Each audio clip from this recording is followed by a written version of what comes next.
han dicho nada. Quiero saber de mi hijo. No tengo información de él, no sé nada. I've never seen a case that really fits this complexity. In terms of decline from their peak, I don't think I've seen anything quite like this. Ya basta, ya estamos cansados de que nos manipule, de que los niños pasen hambre, de que los niños tengan que buscar la comida en los containers de basura porque no tienen que comer. We need to get people eating. Fundamentally, we need to get people eating. That comes actually before the politics. Of course it does. The state's a disaster. It's, you know, this is not a functioning place at all. Cops just shoot people in the street because they don't trust the penal system. It's not clear if Maduro falls, what would replace him. Sacar 10 millones de votos para la fuerza y el candidato de la revolución bolivariana, Nicolás Maduro Moro. ¡Cúmplase!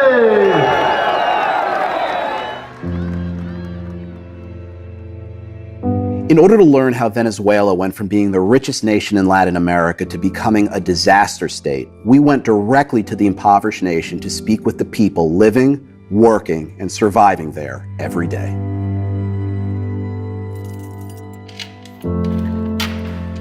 ¿Cuánto ganaría? Bueno, el sueldo mínimo es 5 millones de bolívares. 3 millones el salario y 2 millones de que le dan a uno de un bono de alimentación. Pero no alcanza, pues no rinde, porque la cesta básica está muy por encima de eso. In order to make ends meet, Luis quit school to find work so he could buy food for him and his mother. Hay muchos que tienen 2, 3 trabajos, cobran un poquito más y medio les alcanza para por lo menos tener el pan diario, pues. Pero, por ejemplo, mi caso no es ese, pues mi caso es un solo trabajo, un solo sueldo. Esta mañana desayuné arepa sola porque no tenía con qué rellenarla. A mediodía no sé qué voy a almorzar, no he revisado de verdad qué hay en la nevera. En país normal no se habla así porque incluso yo he estado hablando vía WhatsApp con mi familia en otros países. O sea, la vida normal, me mandan fotos, o sea, la vida que de verdad todo joven hoy día en Venezuela sueña.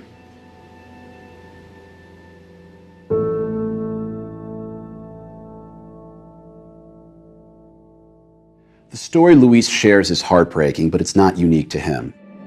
This is the day-to-day life in Venezuela. People can't buy food because the cost continues to rise by over 50% each month. That's the hyperinflation. Paper money is essentially worthless. That's the broken economy. And the shelves at stores are bare because the government keeps reducing imports in order to try to balance the budget. That's the corruption. For clarity on these factors, Real Vision is fortunate to be working with Jay Newman, who came to us with this project in mind. Nobody knows the geopolitical world better than Jay does. He's been an investor in developing countries for over 30 years and was recently profiled in the Wall Street Journal saying that the situation in Venezuela has captured his focus for a variety of reasons. Jay and I got to talking and we realized stories like Luis's need to be told. Venezuela is one of those slow-motion train wreck. People have seen it coming for years. They've been part of it for years. They've watched Chavez and now Maduro for years. And for at least a decade, probably even more, people have said things cannot get any worse in Venezuela. And then they get worse every single day, every week. So what interested me is the question of how a wealthy country so close to the US can be in such dire circumstances. To try to understand what can be done to fix it. Talk to me a little bit about the emotions that the leadership of Venezuela elicits when you consider what's happened. Venezuela is a country that has tremendous wealth, human capital, weather, land, and it's been destroyed. And how does bad government take root and really thrive? Because in a perverse way, that's what's happened over the last 20 years with Chavez and Maduro. Bad ideas, bad government, and corruption have thrived. There has been no more complex situation from the perspective of geopolitics and debt and the intersection of geopolitics, economics, and debt than Venezuela. And it's important to think about how a country that has been isolated so dramatically can be brought back into the Western world, which is where it belongs. Being an isolated nation means limited trade and therefore limited resources. That helps explain why 90% of Venezuelans are living in poverty. In fact, the average Venezuelan lost over 20 pounds in 2017. They're starving, they're dying, and the leadership has failed to address the crisis. We spoke with leading experts to better understand the devastating impact of hyperinflation, which continues to cripple the nation's economy amid rising rates, low wages, and a failing currency. People treat the Bolivar like an ice cube. The minute you get paid is an ice cube that you've taken out of the freezer. And you better have something to do with that ice cube, because the longer you wait, the less of it there's going to be. Whatever you can get for that ice cube, ideally dollars, because those will preserve their value much better. But if you can't find dollars, you buy bottles of Tide, you buy cans of soup, you buy toothpaste, you buy whatever is on hand, because that's going to preserve value, either through barter or resell, much more than the currency is. That means that money is, for all intents and purposes, worthless.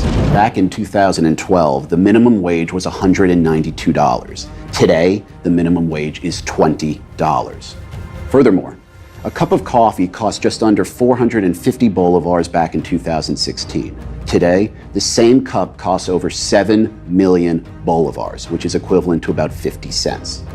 To combat inflation, President Maduro simply cut 5 zeros off the currency in August of 2018. So those 7 million bolivars are 70 today, but still represent a 155,000% increase in the cost over the last year.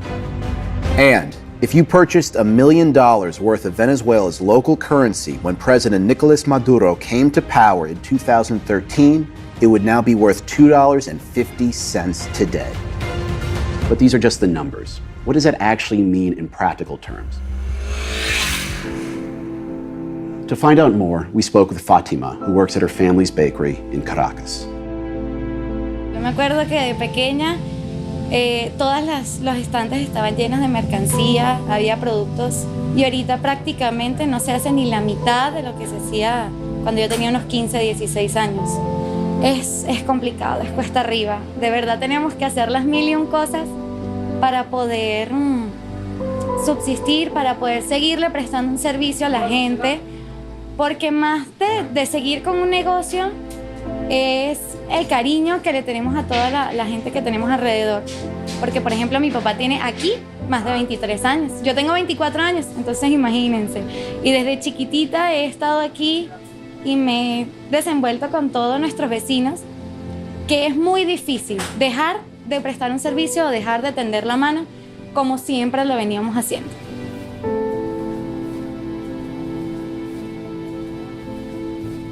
Part of how you get into hyperinflation is a government that makes promises and that it cannot keep.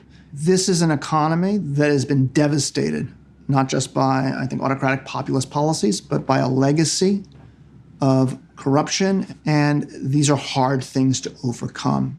If you're going to print money, and the curve looks like that, and it's going up thousands of percent every month, year, whatever, compared to, say, 6% annually in the US, of course you're going to get hyperinflation. Of course you are.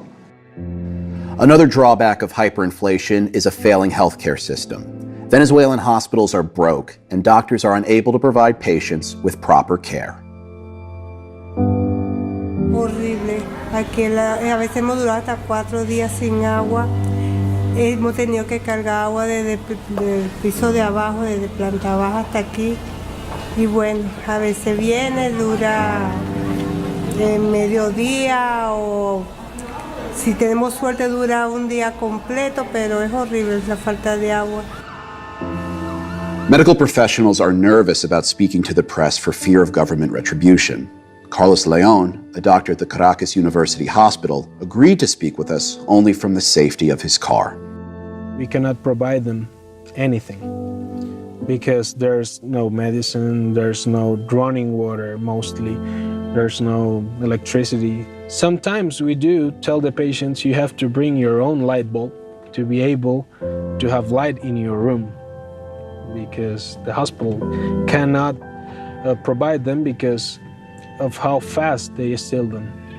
To know that you could have helped them and you didn't because you didn't have a cast padding, or you didn't have rubbing alcohol, or you didn't have just the basic, they're probably gonna die.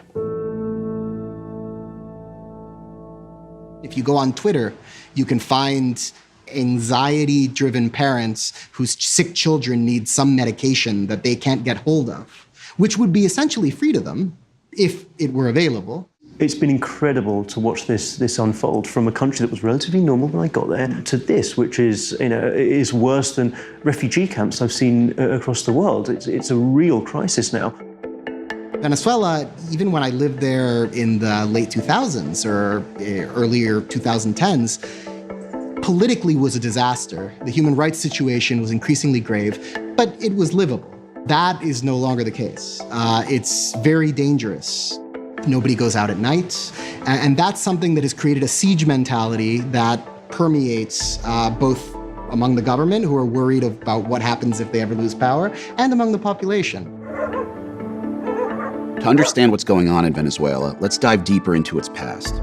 Since oil was discovered 100 years ago, Venezuela has sometimes lived well on wealth derived from natural resources. The downtown area is dominated by the central Simón Bolívar, another example of the prosperity oil has helped to bring to Venezuela. But more often, that wealth has been squandered or stolen by incompetent or corrupt leadership. Therefore, Venezuelans saw some benefits when oil prices were high, but suffered disproportionately when revenues fell. In the 90s, funds dwindled and inflation and poverty rates rose. People grew restless and turned to a leader who had served in the military, attempted multiple coups, and was seen as a champion of the working man, Hugo Chavez.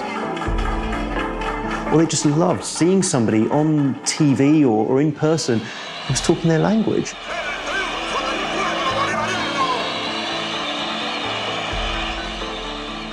Politically, it was a very smart move to say, hey, let's give a voice to these people. And it was phenomenal to see him. Drawing on Fidel Castro's playbook, Chavez championed his own brand of socialism, which became known as Chavismo. Eventually, oil prices rose, and the state oil company, PDVSA, became more profitable. From there, Chavez was able to dribble out money into social programs. But from the very beginning, Chavez and his cronies used government funds to line their own pockets. In addition, social programs often took a backseat to distributing wealth to Cuba and other Caribbean nations in order to buy influence and recognition. What might have become a nest egg for the nation to buffer bad times became a money sink, as Chavez spent well beyond his nation's means. In the end, Chavez's policies led to more debt and even more inflation. We Venezuelans we like colorful metaphors, but it's that for a long time, corrupt politicians all peed in the pool, but the Chavez administration was the first time you could pee off the diving board. There's no secrets in Caracas. You could wear Rolexes on a government salary for all your life, and you were essentially untouchable unless you crossed some political boundary. And then, regardless of whether you'd done something wrong or not, you were a target. He had the residual loyalty of having launched these 2 coups in 1992 from both the army and a lot of the population, and he also had a lot of money. So he was able to promise much, deliver less, but use basically patronage networks and personality that resonated to bridge that gap. He was somebody who had no schedule. You know, he could be working between 3 a.m. and 6 a.m. and then, be exhausted, sleep and wake up and start working on something else. And it's also extremely challenging for his opponents because he would basically exhaust, his opponents by always being on the attack. He was always on execution mode.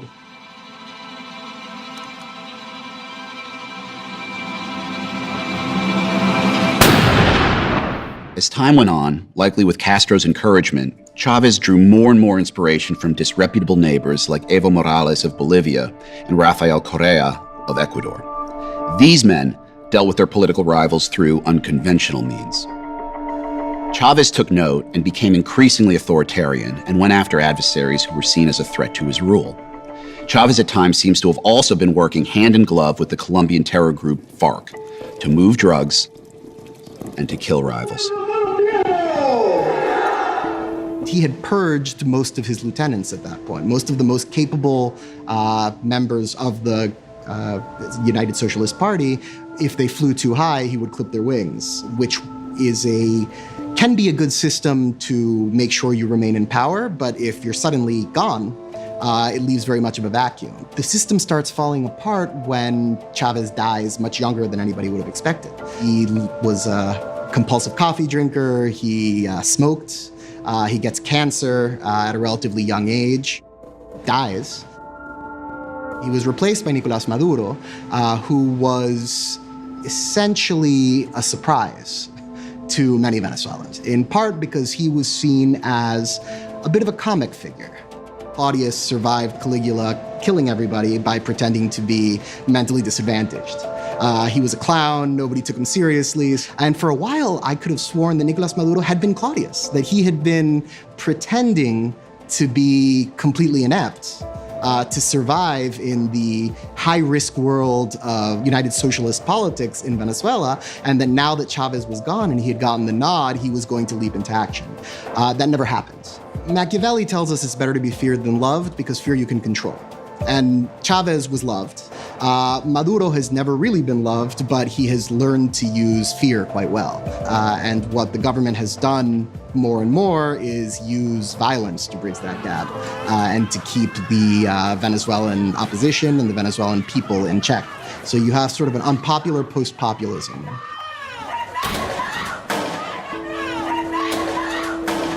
Maduro's sole claim to legitimacy, given how unpopular he is that Chavez said, this is the guy. This is the person, this is the rock on which my movement is going to continue without me. And the more he departs from the way Hugo Chavez did business, even though the world has changed, the less secure he feels. But he remains in place because while unpopular and broke, the levers of power, his ability to keep certain key constituencies, including some of the wealthy or people who have close relationships to the government and certain military interests, he's managed to keep them happy. A regime change is scary to many leaders within the military because if a new government were to ever come to power, regardless of how bad this government gets, a new government might investigate what happened to history's biggest oil bonanza, which has disappeared, leaving less than $10 billion in the national reserves. In recent years, Venezuelan oil production has fallen off a cliff thanks to statewide corruption. Venezuela is estimated to have over 300 billion barrels of oil, 20% of the world's proven reserves. And in 2008, it produced 2.5 million barrels a day. However, this year it's estimated that production may drop by 75% to 600,000 barrels a day. But the fundamental mistake was made decades ago when Venezuela chose to focus on the oil sector to the exclusion of everything else, from agriculture to minerals to tourism. According to OPEC, Venezuela's oil revenues account for 98% of export earnings. So, periodically, when oil prices drop, Venezuela has no other exports to rely on. That's the one drawback of being a one-dimensional economy. Coupled with the degradation of the oil production infrastructure, it will now take billions of dollars to revive production. It would take, I think conservatively, probably $15 to $20 billion a year for maybe 10 years to get it back to where it was pre-Chavez. You got $800 billion of oil minimum under the ground. It's a huge economic, financial incentive for people to figure out a way to stabilize things and increase it. In oil, they are falling at a rate of 50,000 barrels a month. Some of that has to be used domestically. Some of it goes to countries like China and Russia who don't pay cash for it because it's being used either in barter or to pay off on previous debts. So the actual cash they get from that is collapsing even more dramatically. If the central government collapses, then people are going to be smart enough to cross the border, set up an oil field and start selling oil. It's going to happen. I'd like to see a more diverse economy, one that which is more democratized from an economic point of view. That's going to take time. Every leader of Venezuela, including Chavez and Maduro, has talked about how important it is to diversify economically. The best time to diversify economically is when you have a lot of extra capital that you can use to buttress fledgling industries and try and find a way to make them competitive in an ever more international marketplace. Venezuela has the world's largest oil reserves, yet the cheapest gasoline. In the 80s, Venezuela attempted to raise the price of gas to stay in line with global standards. However, the people revolted, and it's since been an untouchable aspect of the economy. Right now, in dollar terms, $1 can buy you nearly 1 million gallons of gas in Venezuela. Oh my God, gasoline, you pull up, they don't even want to take money at the gas stations. Gas is so cheap that the gas station attendants are just give me a couple eggs or give me whatever you feel like. Essentially, gasoline is given away domestically. We pay, I think, 1/3 of what the Kuwaitis pay. With the inflation, you can't have something like that function, especially if you cross the border and gas is normal prices. You could fill up a tanker truck with gasoline for $7. You could sell that 100 meters away across the border for $25,000. I mean, it's just one illustration of an entire economy that's totally silly. Me pagan con una galleta o un cambur, pagan un cigarrillo, pero yo no lo fumo cigarrillo, pero lo regalo. Vale más la galleta, el cigarrillo vale más, porque la gasolina es más barata. Que no debería de ser, que estamos subsidiando la gasolina y no es posible que una botella de agua cueste más que un litro de gasolina, no debería de ser. Amid the misused resources and the corruption, crime has become endemic in the country. 73 Venezuelans died in violent deaths every day during 2017. That's over 26,000 murders in 1 year. And while official stats aren't kept in regard to abductions, many believe a key driver of the violence is kidnapping. To use a personal example, I met my wife during a kidnapping in Venezuela. And this was in 2010 when things were a little bit easier. And we ended up getting kidnapped by a bunch of off-duty cops who then tried to ransom us off and, beat us up a little and, took pictures of us to send to our family members to try and extract as much money as they could. Not only did they spend time trying to find out what they could get for us and interrogating us, just something cops are trained to do, one of them took the time to explain to me why what he was doing was okay. And that made the fact, whatever they might do to us was justifiable. They were, in a sense, sort of modern-day Jean Valjean figures, not criminal cops who were killing people or not killing people in exchange for money. Cops just shoot people in the street because they don't trust the penal system and they don't have time to deal with it. You have opposition or even protesters who get taken into dark cells and with names like the Tomb and then get tortured as a routine bureaucratic measure. Violent crime and ongoing corruption remain a constant across Venezuela. And as the Venezuelan government refuses to work with the rest of the world to reach a solution, the U.S. has turned to sanctions as a means for encouraging change and punishing those who remain in power. The strong ones and the less than strong ones. Every option, and you know what I mean by strong, every option is on the table with respect to Venezuela. Sanctions have become the Swiss Army knife of American foreign policy. It's become kind of the go-to tool. And so you see that when they feel frustration or anger with what's going on there is this tendency to turn to sanctions and think what you can do more. Among the sanctions are a prohibition against U.S. purchases of Venezuelan bonds. However, with anticipation of the restriction one day being lifted, people like Hans Humes and Jay Newman have considered the investment opportunities that could emerge.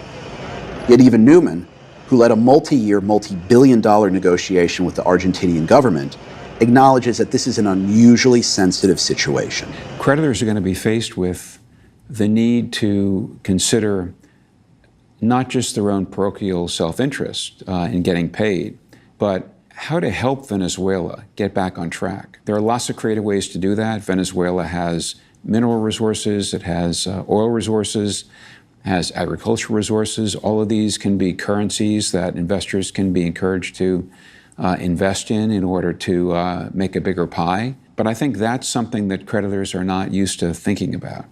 And they'll have to in the case of Venezuela. There's no way they could manage the economy worse than they have. But I think that in order for my investors to make money, I don't need Venezuela to become Germany. I just need Venezuela to become kind of like Venezuela was before. If you say in or out now, I'd say I'd rather be in than out, because I do think there is a recovery story in which you do quite well. Just losing Maduro and putting someone who maybe, speaks English and, hasn't had a lot of, crazy talk about how his dead predecessor came to him in the form of a bird and told him what to do.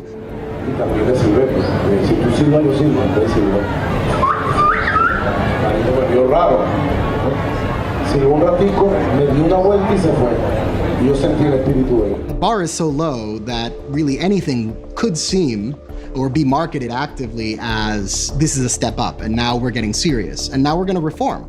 I don't think there will be a sustainable solution if there is no dialogue inside the country and some sort of political deal that forces everybody there to respect whatever institutional arrangement is agreed upon between the different political forces.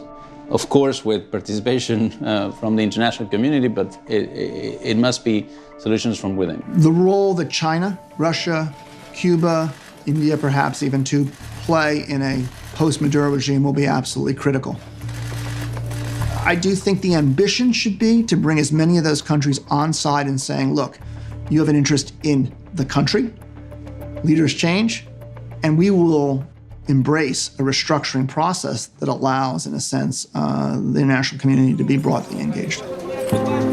As Venezuela becomes increasingly unlivable, an exodus out of the nation continues as hundreds of thousands flee for safety to destinations including Colombia, Brazil, the US, and the Caribbean. However, in order for a recovery to take hold, the experts believe more must be done to encourage native Venezuelans to come back home. If those international skill sets, international capital, international contact, and international ethics standards can be brought back into the government, I think that the chances that you could have a paradigm shift becomes much higher. But the question is, how do you incentivize people to do so? Venezuela, for a long time, even after Chavismo had been there for a while, and assuming you weren't working in politics, was a great place to live. The tourism industry should be huge. It's got some of the best beaches in the world's tallest waterfall, these amazing jungles, Andean mountains. It's got everything, agriculture, and it's got the oil. So there's ample opportunity and ample natural wealth for the country to come back to what it has been historically. I think we have to be hopeful. And I think that it's a place where international institutions and international relationships can be brought to bear. So the IMF, the World Bank, the International Finance Corporation, all those Bretton Woods institutions that help countries develop strong institutions can all play a role. I think the United States can play a role. Trade and international relationships are much more productive than isolationism. The ultimate goal is to invest in a way that's productive, that provides jobs, that makes money for investors, because making money for investors is going to make money for Venezuelans.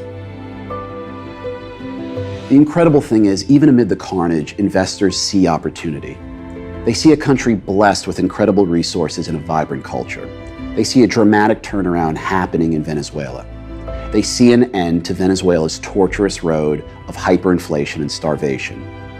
But the tragedy of it is the situation threatens to get even worse before it gets better. And with Maduro, it's like a wall built around a state of disaster. Hopefully, one day, true leaders will be able to go in and help effectively address the crisis. For Real Vision, I'm Brian Price.